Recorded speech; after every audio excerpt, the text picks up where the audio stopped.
Hello everyone.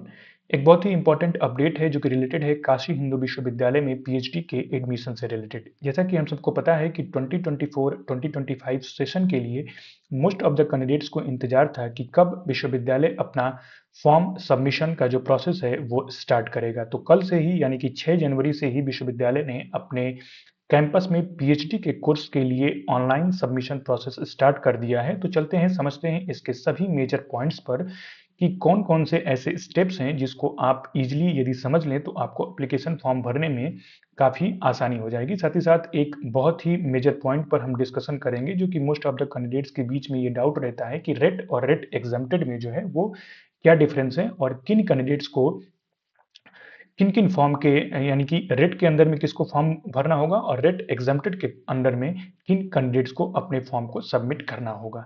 तो सबसे पहला जो पॉइंट है वो ये है कि हम समझ लेते हैं कि इनके कौन कौन से इंपॉर्टेंट डेट्स हैं। तो सबसे पहला जो है वो है online submission of application form, जो कि स्टार्ट हो रहा है 6 जनवरी से और इसका जो लास्ट डेट है वो है 21 जनवरी। उसके बाद जो नेक्स्ट स्टेप स्टार्ट होगा वो होगा काउंसलिंग, जिसमें इन्वॉल्व है डॉक्यूमेंट वेरिफिकेशन और इंटरव्यू का प्रोसेस, जो कि स्टार्ट होगा 27 जनवरी से और एंड होगा 12 फरवरी को। उसके बाद जो रिजल्ट डिक्लेरेशन का प्रोसेस होगा, साथ ही साथ एडमिशन के प्रोसेस भी रिजल्ट के डिक्लेरेशन के बाद स्टार्ट हो जाएंगे। वो कंप्लीट कराए जाएंगे 15 फरवरी से लेकर के 5 मार्च तक। उसके बाद यदि हम बात करें क्लोजिंग डेट ऑफ एडमिशन, तो वो होगा आपका 6 मार्च। उसके बाद जो आपको नेक्स्ट स्टेप यहाँ पर कंप्लीट करना है वो ये है कि जो भी कैंडिडेट्स फाइनली सेलेक्ट हो जाएंगे उनको अपने रिस्पेक्टिव डिपार्टमेंट में 17 मार्च को रिपोर्ट करना होगा। तो ये इनके कुछ इंपॉर्टेंट डेट्स हैं जिसको आपको जो है यहाँ पर ध्यान रखना है यदि आप काशी हिंदू विश्वविद्यालय के कैंपस में पीएचडी के एप्लीकेशन फॉर्म को कंप्लीट करके यहाँ पर पीएचडी स्टार्ट करना चाहते हैं। ठीक है, तो ये इनके इंपॉर्टेंट डेट्स थे। उसके बाद नेक्स्ट हम लोग स्टार्ट करेंगे यहाँ पर एक्सप्लेन करना रेट और रेट एग्जम्प्टेड के बीच में क्या डिफरेंस है और किन कैंडिडेट्स को इन दोनों सेपरेट कैटेगरी में अपने फॉर्म को जो है यहाँ पर फिल करना है। तो इसको समझने के लिए सबसे पहले हम इसके बेसिक में पहुंचते हैं और वो है बेसिक नेशनल टेस्टिंग एजेंसी का यूजीसी नेट या सीएसआईआर नेट का जून का सेशन कंप्लीट कराने से पहले जो इनका इंफॉर्मेशन बुलेटिन अपलोड किया गया था रिस्पेक्टिव साइट्स पर, यानी कि यूजीसी की साइट्स पर यूजीसी नेट से रिलेटेड जो इंफॉर्मेशन बुलेटिन अपलोड किया गया था और सीएसआईआर की साइट पर जो सीएसआईआर नेट कंडक्ट कराने से रिलेटेड जो इंफॉर्मेशन बुलेटिन अपलोड किया गया था, उसमें अब ये चीज मेंशन थी दोनों एग्जामिनेशन में कि आगे नेट के कोई भी एग्जामिनेशन यदि यहाँ पर कंडक्ट कराए जाएंगे तो उनके रिजल्ट 3 कैटेगरीज में पब्लिश किए जाएंगे। पहला जो कैटेगरी होगा उसमें जेआरएफ, असिस्टेंट प्रोफेसर और पीएचडी के कैंडिडेट्स जो होंगे वो एलिजिबल हो जाएंगे। ठीक है, जो भी कैंडिडेट्स कैटेगरी 1 में क्वालिफाई होगा वो एलिजिबल होगा जेआरएफ यानी कि जूनियर रिसर्च फेलोशिप, साथ ही साथ असिस्टेंट प्रोफेसर और पीएचडी में एडमिशन लेने के लिए। ठीक है, और जो भी कैंडिडेट कैटेगरी 2 में क्वालिफाई होगा वो एलिजिबल होगा असिस्टेंट प्रोफेसर के फॉर्म को भरने के लिए, साथ ही साथ पीएचडी के कोर्स में एडमिशन लेने के लिए। और जो कैंडिडेट कैटेगरी 3 में इस एग्जामिनेशन यानी कि यूजीसी नेट या सीएसआईआर नेट को क्वालिफाई करेगा वो एलिजिबल होगा केवल और केवल पीएचडी में ही एडमिशन लेने के लिए। अब इस बेसिक चीज को यानी कि जो एनटीए ने अपने साइट पर इसको अपलोड किया था उसको कनेक्ट करने का प्रयास करते हैं हम बीएचयू के इस जो इंफॉर्मेशन बुलेटिन को अपलोड किया गया है उससे। देखिए, हमें पता है कि जो बीएचयू अपना पीएचडी का जो एडमिशन कंप्लीट कराता है वो बेसिकली 2 पार्ट में कंप्लीट कराता है, यानी कि एक पार्ट जो होता है वो रेट वालों के लिए होता है और दूसरा जो होता है वो रेट एग्जम्प्टेड वालों के लिए होता है। ठीक है, तो रेट में वो सभी कैंडिडेट्स आएंगे जो कि कैटेगरी 1, कैटेगरी 2 और कैटेगरी 3 इन तीनों में ही अपने नेट के एग्जामिनेशन को, चाहे वो सीएसआईआर के अंडर में हो या यूजीसी के अंडर में हो, इस एग्जाम को पास किए हैं। और रेट एग्जेंटेड में केवल वो कैंडिडेट आएंगे जिन्होंने सीएसआईआर या यूजीसी नेट के एग्जामिनेशन को केवल और केवल कैटेगरी 1 में क्वालिफाई किया हुआ है। ठीक है, इसको बहुत ही आसान भाषा में समझने के लिए यदि हम बात करें तो ये जो कॉलम है ये बेसिकली बताता है रेट एग्जेम्प्टेड के बारे में। ठीक है, रेट एग्जेम्प्टेड के बारे में। और उसके बाद जो बची बची हुई चीजें हैं यानी कि ये बताता है आपको रेट के बारे में। ठीक है, अब यहाँ पर जो मोस्ट ऑफ द कैंडिडेट्स को ये चीज़ एक और कन्फ्यूजन रहता है, वो ये रहता है कि कैटेगरी 1 जो है वो रेट में भी है और रेट एग्जम्प्टेड में है। तो यहाँ पर एक चीज़ आपको ध्यान में रखना है कि यूजीसी का ये रूल है कि यदि कोई कैंडिडेट जेआरएफ से क्वालिफाई होता है, यानी कि जिसके पास जूनियर रिसर्च फेलोशिप है, वो इंडिया के किसी भी इंस्टीट्यूशन, चाहे वो आईआईटीज हो या यूनिवर्सिटीज हो, उसके अंडर में किसी भी तरीके की पीएचडी की नोटिफिकेशन रिलीज होती है तो उसमें सबसे फर्स्ट प्रायोरिटी जो है वो उसको दी जाएगी। ठीक है, तो इस वजह से यदि रेट के अंदर में प्रोसीजर कंप्लीट कराया जाएगा तो उसमें भी कैटेगरी 1 वाला एलिजिबल होगा, और यदि रेट एग्जम्प्टेड में भी वो क्या कहते हैं कि यदि वो रेट एग्जम्प्टेड के थ्रू भी एप्लीकेशन फॉर्म को फिल करना चाहेगा तो वो इसके थ्रू भी अपने एप्लीकेशन फॉर्म को फिल कर सकता है। ठीक है, मतलब रेट के थ्रू भी फिल कर सकता है, रेट एग्जम्प्टेड में तो वो आएगा ही आएगा। ठीक है, तो ये कारण होता है कि कैटेगरी 1 जो है इन दोनों ही चीज़ों में है, और कैटेगरी 2 और कैटेगरी 3 केवल और केवल रेट में ही है। ठीक है, तो यहाँ से भी आप समझ सकते हैं कि किस तरीके से जो है एनटीए ने चीज़ों को एक्सप्लेन किया था, तो उसमें कौन सा जो पार्ट है वो रेट एग्जम्प्टेड में है। यहाँ पर आप देख सकते हैं ये जो कॉलम है ये बेसिकली डिनोट कर रहा है रेट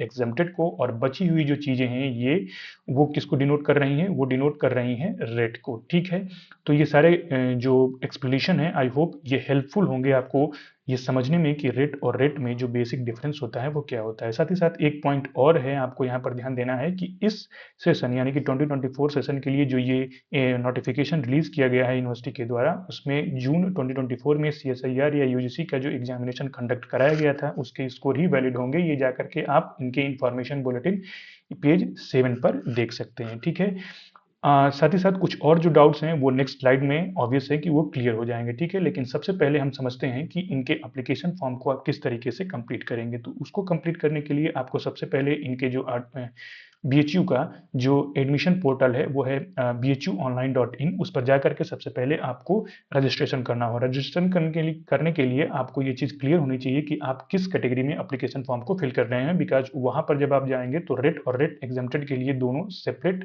लिंक्स जो है वहाँ पर प्रोवाइड कराई गई हैं। तो आप जब ये क्लियर हो जाएंगे कि आपको रेट और रेट एग्जम्प्टेड में अपने एप्लीकेशन फॉर्म को फिल करना है, तो उसके रिस्पेक्टिव लिंक्स पर क्लिक करके आप अपने रजिस्ट्रेशन प्रोसेस को कंप्लीट कर सकते हैं। जैसे ही आप अपना रजिस्ट्रेशन प्रोसेस कंप्लीट करेंगे आपको एक मेल जाएगा, साथ ही साथ वहाँ पर उस मेल में आपके नेम ही मेंशन होगा, साथ ही साथ उसमें आपका एक एक्टिवेशन कोड भी मेंशन होगा, और आपका पासवर्ड जो आपने सेट किया है वो भी मेंशन उसमें होगा। लेकिन आपको क्या करना होगा कि उस मेल में जो लिंक दिया है फर्दर प्रोसेस को कंप्लीट करने के लिए, उस पर क्लिक करेंगे तो आपको एक्टिवेशन कोड की नीड होगी, जो कि आपके मेल में ही जो है सेंड किया गया होगा। तो वहाँ से आप अपना एक्टिवेशन कोड लेंगे और वहाँ पर फिल करेंगे। फिल करने के बाद आप नेक्स्ट स्टेप पर पहुँच जाएंगे, या आप डायरेक्ट भी एक्टिवेशन कोड को फिल करने के बाद फिर से bhuonline.in पर जा करके अपने फिर से लॉगिन पोर्टल को देख सकेंगे। तो वहाँ से आप अपने जो है नेक्स्ट स्टेप को कंप्लीट करेंगे, जिसमें आइडेंटिफिकेशन डिटेल्स हो गया, या फोटो सिग्नेचर हो गया, या कोई भी एजुकेशनल डिटेल्स हो गई, तो वो सभी चीज़ें आपको वहाँ पर फिल कर देनी है। ध्यान रहे यहाँ पर कोई करेक्शन के लिए आपको डेट्स जो है वो इनके इन्फॉर्मेशन बुलेटिन में मेंशन नहीं की गई है, तो कोशिश करिएगा कि सारे डिटेल्स जो हैं वो आपको अच्छी तरीके से फिल हो जाएं। ठीक है, उसके बाद पेमेंट आपको करना है। पेमेंट करने के लिए जितने भी जनरल, ओबीसी और ईडब्ल्यूएस के कैंडिडेट्स हैं उनको 600 फीस जो है वहाँ पर पेमेंट करनी होगी, और जो SC ST PWBD के जो कैंडिडेट्स हैं उनको 300 रुपीज़ यहाँ पर देना होगा। ध्यान रहे ये रेट और रेट एग्जम्प्टेड दोनों ही कैंडिडेट्स के लिए है, बिकॉज यहाँ पर इस बार यूनिवर्सिटी जो है वो किसी तरीके कोई इंटेंस एग्जामिनेशन नहीं ले रही है, दोनों ही कैंडिडेट्स को केवल और केवल इंटरव्यू ही देना है। ठीक, उसके बाद कुछ और मेजर पॉइंट्स को हम लोग डिस्कस कर लेते हैं जो कि रिलेटेड है रेट और रेट एग्जम्प्टेड के सिलेक्शन प्रोसीजर में। यहाँ पर आपको 3 टेबल्स को कंसिडर करना है, जिससे आपके सारे डाउट्स जो होंगे वो क्लियर हो जाएंगे। टेबल 3 जो है वो बेसिकली रिलेटेड है रेट एग्जम्प्टेड से।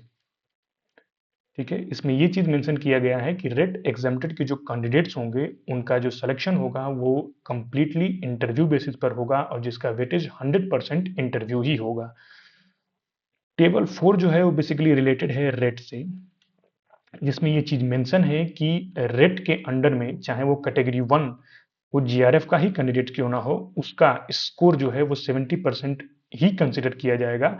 30% पार्ट उसके इंटरव्यू में से लिया जाएगा। ठीक है, तो इस तरीके से यहाँ पर टोटल 100% जो है वो कंप्लीट किया जाएगा, जिससे आपकी मेरिट प्रिपेयर की जाएगी। उसके बाद आप पहुंचेंगे जब टेबल 5 पर, तब यहाँ पर देखेंगे कि जो कैंडिडेट रेट एग्जेम्प्टेड में भरे हैं, यानी कि ऑब्वियस है कि रेट एग्जेम्प्टेड में केवल कैटेगरी 1 ही भर सकता है जो कि जीआरएफ क्वालिफाई है, तो वो यदि रेट एग्जेम्प्टेड में भरा है तो all GRF qualified candidate will be called for interview. इस कैटेगरी में जितने भी कैंडिडेट्स ने फॉर्म भरा है उनको सबको इंटरव्यू के लिए बुलाया जाएगा। लेकिन कैटेगरी 1 का ही कैंडिडेट क्यों ना हो, यदि वो रेट में फॉर्म भर दिया है तो उसके लिए यहाँ पर बाउंडेशन देखने को मिलेगी, बिकॉज एक सीट पर जो है 10 कैंडिडेट्स को कॉल्स किए जाएंगे इंटरव्यू के लिए। ठीक है, तो यदि आपके पास टोटल 5 सीट्स हैं तो यहाँ पर 50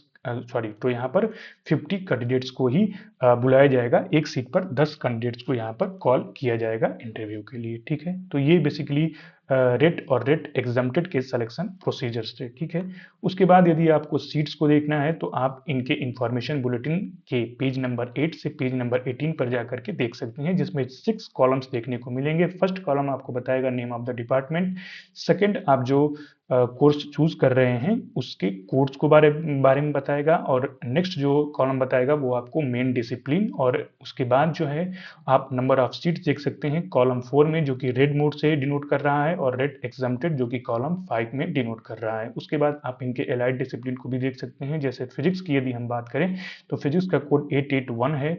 इसमें रेड के थ्रू जो सीट्स हैं वो 57 और रेड एग्जम्प्टेड के जो थ्रू सीट है वो 19 है, और इसके एलाइड डिसिप्लिन है केमिस्ट्री, जियोफिजिक्स और मैथमेटिक्स। इसी तरीके से आप डिफरेंट फैकल्टीज में भी जा करके देख सकते हैं कि उसके अंडर में डिफरेंट डिफरेंट डिपार्टमेंट में कितनी कितनी सीट्स हैं और उनके कौन कौन से एलाइड डिसिप्लिन हैं। ठीक है, जैसे यहाँ पर फैकल्टी ऑफ सोशल साइंस, तो इसके लिए आपको बेसिकली जा करके इनके पेज नंबर 8 से पेज नंबर 18 तक देख लेना है कि आप जिस सब्जेक्ट में फॉर्म भर रहे हैं उसमें कितनी सीट्स हैं।